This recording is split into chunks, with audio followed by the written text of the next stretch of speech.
ఢిల్లీలో ప్రధాని నివాసంలో ఎన్డీఏ పక్షాల సమావేశం ప్రారంభమైంది. కేంద్ర ప్రభుత్వ ఏర్పాటుపై కసరత్తు చేస్తున్నారు ఎన్డీఏ పక్షాల నేతలు. ఈ సమావేశానికి టీడీపీ అధినేత చంద్రబాబు, జనసేన అధినేత పవన్, నితీష్ కుమార్, చిరాగ్ పాశ్వాన్, అనుప్రియ పాటిల్ సహా పలు ఎన్డీఏ పక్షాల నేతలు హాజరయ్యారు. కేంద్రంలో ఎన్డీఏ ప్రభుత్వ ఏర్పాటుకు భాగస్వామ్య పక్షాలు మద్దతు తెలపనున్నాయి.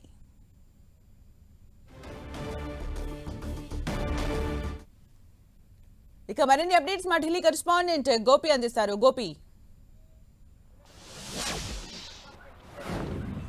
కేంద్రంలో ప్రభుత్వ ఏర్పాటు పైన కసరత్తు ప్రారంభమైంది. ప్రధాని నివాసం 7 లోక్ కళ్యాణ్ మార్గ్లో ప్రస్తుతం ఎన్డీఏ పక్షాల సమావేశం జరుగుతోంది. కేంద్రంలో ఎన్డీఏ ప్రభుత్వం ఏర్పడబోతోంది. ఇప్పటికే ఎన్డీఏ పక్షాలన్నీ కూడా బీజేపీకి మద్దతు ఇవ్వడం జరిగింది. సో ఇన్ లెటర్ ప్రస్తుతం ఒక లేఖ రూపంలో తమ మద్దతును బీజేపీకి తెలియపరచడం జరుగుతుంది. ఈ ప్రధాని నివాసంలో జరిగే సమావేశానికి కేంద్ర మంత్రులతో పాటుగా ఇటు ఎన్డీఏ పక్ష నేతలు ప్రధానంగా టీడీపీ అధినేత చంద్రబాబు, జనసేన అధినేత పవన్ కళ్యాణ్, అలాగే జేడీయూ అధినేత ఇటు నితీష్ కుమార్, అలాగే శివసేన ఏక్నాథ్ షిండే వర్గం నుంచి ఏక్నాథ్ షిండే, అలాగే ఇటు ఆర్ఎల్డీ నుంచి జయంత్ చౌదరి, అలాగే అప్నాదళ్ నుంచి అనుప్రియ పాటిల్, అలాగే లోక్ జనశక్తి పార్టీ నుంచి ఇటు చిరాగ్ పాశ్వాన్ సహా పలు ఎన్డీఏ పక్ష నేతలంతా కూడా ఈ సమావేశానికి హాజరయ్యారు. ప్రభుత్వ ఏర్పాటుకు సంబంధించిన అంశంపైన ప్రస్తుతం చర్చ జరుగుతోంది. ఎన్డీఏ కూటమికి ఇటు 293 స్థానాల వరకు కూడా ఇటు మ్యాజిక్ ఫిగర్కి కావాల్సిన స్థానాల కంటే అధికంగానే సంఖ్యాబలం వారు గెలుచుకోవడం జరిగింది. 272 స్థానాలు ఎవరైతే గెలుస్తారో వాళ్ళు ఢిల్లీలో ప్రభుత్వాన్ని ఏర్పాటు చేయడానికి, కేంద్ర ప్రభుత్వాన్ని ఏర్పాటు చేయడానికి సంఖ్యాబలం అది.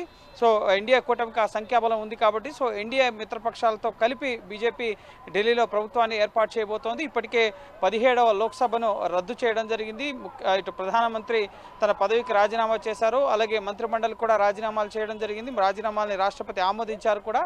అయితే ఆపద్ధర్మ ప్రధానమంత్రిగా కొనసాగాలని చెప్పి ప్రధానమంత్రిని అలాగే మంత్రిమండలిని రాష్ట్రపతి కోరడం జరిగింది. సో ప్రస్తుతం కొత్త ప్రభుత్వ ఏర్పాటుకు సంబంధించిన అంశంపైనే ఈ 7 లోక్ కళ్యాణ్ మార్గ్లో చర్చ జరుగుతోంది. ప్రధాని మోడీ ఏపీలో అఖండ విజయం సాధించడం జరిగింది టీడీపీ కూటమి. సో టీడీపీ అధినేత చంద్రబాబుని అలాగే పవన్ కళ్యాణ్ని అభినందించే అవకాశం ఉంది. అలాగే చంద్రబాబుకు సంబంధించి ముఖ్యంగా చంద్రబాబు, పవన్ కళ్యాణ్ ఇటు ప్రభుత్వ ఏర్పాటుకు సంబంధించి ప్రమాణ స్వీకార కార్యక్రమానికి రావాలని చెప్పి కూడా కోరే అవకాశం ఉంది.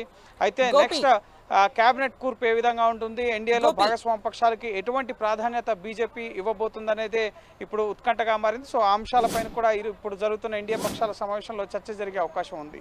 అంటే ఈరోజు జరుగుతున్న ఎన్డీఏ పక్షాల సమావేశంలో ద స్కోప్ అంటే కేబినెట్ కూర్పుకు వీటన్నిటికి సంబంధించి కూడా మాట్లాడే అవకాశం ఉంటుందా, లేకపోతే కేవలం అఫీషియల్ గా మద్దతు తెలపడం అంతవరకే ఉంటుందా? ఈ సమావేశంలో ఏ విషయాలు ముఖ్యంగా చర్చించే ఆస్కారం ఉంటుంది? ప్రభుత్వ ఏర్పాటుకు సంబంధించిన ఎన్డీఏకి కావాల్సిన మ్యాండేట్ వచ్చింది. ఎన్డీఏ వరుసగా 3వసారి కేంద్రంలో ప్రభుత్వం ఏర్పాటు చేయబోతోంది కాబట్టి సో దానికి ఎన్డీఏ భాగస్వామ్య పక్ష నేతలందరికీ కూడా ప్రధాని మోడీ అభినందనలు తెలిపే అవకాశం ఉంటుంది. అలాగే ఎన్డీఏ పక్ష నేతలు కూడా ముఖ్యంగా వారి మద్దతు వీరంతా కూడా ప్రీ పోల్ అలయన్స్లో భాగంగా ఎన్డీఏ భాగస్వామ్య పక్షాలుగా ఎన్నికల్లో పోటీ చేయడం జరిగింది. సో కావాల్సిన సంఖ్యాబలం సాధించడం జరిగింది కాబట్టి సో ప్రభుత్వ ఏర్పాటుకి ఆయా పార్టీల నుంచి మేము మద్దతుగా ఉంటాం ప్రభుత్వ ఏర్పాటుకు అన్న విషయాన్ని కూడా ప్రధాని మోడీకి బీజేపీ జాతీయ అధ్యక్షుడు జేపీ నడ్డా కూడా ఈ సమావేశంలో ఉంటారు. సో వారికి తెలియపరచడం జరుగుతుంది. కటసీ కాల్గా ఒక హైటీ ప్రోగ్రామ్ కూడా ఏర్పాటు చేయడం జరిగింది. ఒక తేనీటి విందు కార్యక్రమం కూడా ప్రస్తుతం ప్రధాని నివాసంలో జరుగుతుంది ఈ సమావేశం అనంతరం. సో రాజకీయ అంశాలకు సంబంధించి ముఖ్యంగా ప్రభుత్వ ఏర్పాటులో ఎవరి ప్రాధాన్యత ఎంత, ఎవరికి ఏ కేబినెట్ బెర్తులు కేటాయించాలి, వీటన్నిటికి సంబంధించి 7వ తేదీ చర్చ జరిగే అవకాశం కనిపిస్తోంది. ప్రాథమికంగా అయితే అన్ని రాజకీయ పక్షాలు కూడా ఎన్డీఏలో ఉన్న భాగస్వామ్య పక్షాలు కూడా ప్రభుత్వ ఏర్పాటుకు మేము సుముఖంగా ఉన్నాం, మనం ఒక సమర్థవంతమైన సుస్థిరమైన ప్రభుత్వాన్ని ఏర్పాటు చేయొచ్చు అన్న ఒక భరోసాని ధీమానైతే బీజేపీకి ఇచ్చే అవకాశం ఉంది.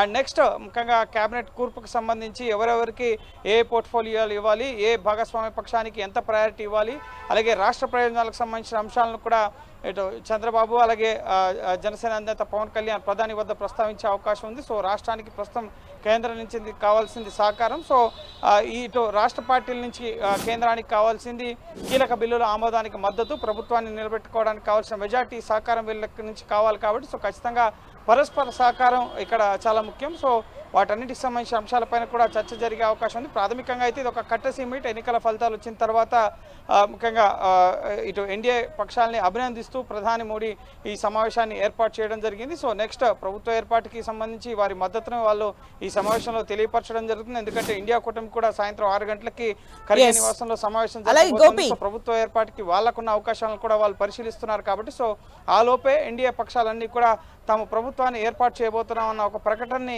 ఈ సమావేశం అనంతరం అధికారికంగా విడుదల చేసే అవకాశం ఉంది. ఇప్పటికే చంద్రబాబు అలాగే నితీష్ కుమార్ ఎన్డీఏకి మద్దతు ఇస్తున్నామని చెప్పి వాళ్ళ వైఖరి స్పష్టం చేయడం జరిగింది కాబట్టి సో ఖచ్చితంగా ఇటు 8వ తేదీ ఇప్పటికే ప్రమాణ స్వీకార కార్యక్రమానికి ప్రధాని మళ్ళీ 3వసారి మోడీయే ప్రధాని కాబోతున్నారు. సో ప్రమాణ స్వీకార తేదీ కూడా ఇప్పటికే కన్ఫర్మ్ అయింది. జూన్ 8 సాయంత్రం ప్రమాణ స్వీకార కార్యక్రమం ఉండబోతుంది. జూన్ 7న ఇటు బీజేపీ ఎన్డీఏ పక్ష నేతల పక్ష పార్టీలకు సంబంధించిన పార్లమెంటరీ పార్టీ సమావేశం ఉంటుంది. 293 మంది ఎంపీలు కూడా సమావేశమై తమ ఇటు ఎన్డీఏ పక్ష నేతగా ప్రధాని మోడీని ప్రధాని క్యాండిడేట్గా వారు అఫీషియల్గా ఎంపిక చేసి రాష్ట్రపతికి సమాచారం ఇస్తారు. ప్రభుత్వ ఏర్పాటుకు తమను ఆహ్వానించాల్సిందిగా 7వ తేదీ సమాచారం ఇవ్వడం జరుగుతుంది. 7వ తేదీ పార్లమెంట్ సెంట్రల్ హాల్లో ఈ బీజేపీ అలాగే ఎన్డీఏ పక్ష నేతల పార్లమెంటరీ పార్టీ సమావేశం 7వ తేదీ ఉదయం 11 గంటలకి పాత పార్లమెంట్ సెంట్రల్ హాల్లో ఈ సమావేశం జరగబోతోంది. అనంతరం రాష్ట్రపతిని కలిసి ప్రభుత్వ ఏర్పాటుకి ఆహ్వానించాల్సిందిగా కోరుతారు. అలాగే 8వ తేదీ కొత్త ప్రభుత్వం ఏర్పాటు కాబోతుంది. ప్రధానమంత్రితో పాటుగా మంత్రిమండలిలో ఉన్న సభ్యులంతా కూడా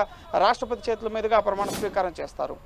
అలాగే గోపి అంటే ఈ రోజు సాయంత్రం ఐఎన్డీఏ ఇండియా కూటమి సమావేశం కూడా జరగనుంది. ఇప్పటికే గేమ్ చేంజర్స్ గా చంద్రబాబు నితీష్ పేరు ఎక్కువగా వినిపిస్తున్న తరుణంలో దానికి సంబంధించి కూడా ఈ సమావేశంలో చర్చించే అవకాశం ఉందా? ఇక్కడ ముఖ్యంగా అంటే ఏ కూటమిలో ఉన్నప్పటికీ కూడా పదవులు అనేది చాలా చాలా ఇంపార్టెంట్. మరి ఈ పార్టీలు ఏమైనా డిమాండ్ చేసే అవకాశం కనిపిస్తుందా? ఎస్, ఇండియా అలయన్స్కి సంబంధించిన సమావేశం కూడా ఈరోజు సాయంత్రం 6 గంటలకి ఖర్గే నివాసంలో జరుగుతుంది. ఇప్పటికే ఇండియా కూటమిలో ఉన్న కీలక నేతలంతా కూడా ఢిల్లీ చేరుకున్నారు. శరద్ పవార్ కానీ అలాగే ఉద్ధవ్ ఠాకరే కానీ అలాగే స్టాలిన్ ముఖ్యంగా చంపాయ్ సోరెన్ జార్ఖండ్ సీఎం కానీ కీలక నేతలంతా కీలక పార్టీలకు సంబంధించిన నేతలంతా కూడా ఈ సమావేశంలో పాల్గొంటారు.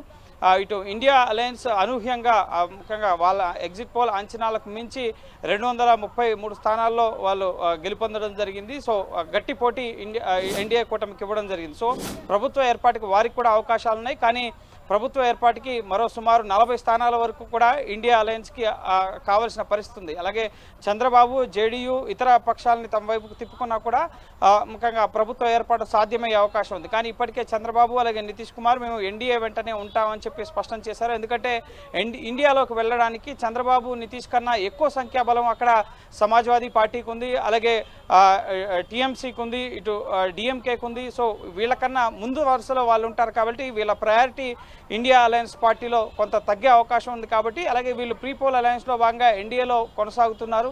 సో ఇప్పుడు ఎన్డీఏలోనే ఉండాలని చెప్పి వీళ్ళు నిర్ణయించుకొని మేము ఎన్డీఏలోనే కొనసాగుతామని స్పష్టం చేశారు. కాబట్టి సో ప్రభుత్వ ఏర్పాటుకి ఇండియా అలయన్స్ కున్న అవకాశాలు తక్కువ.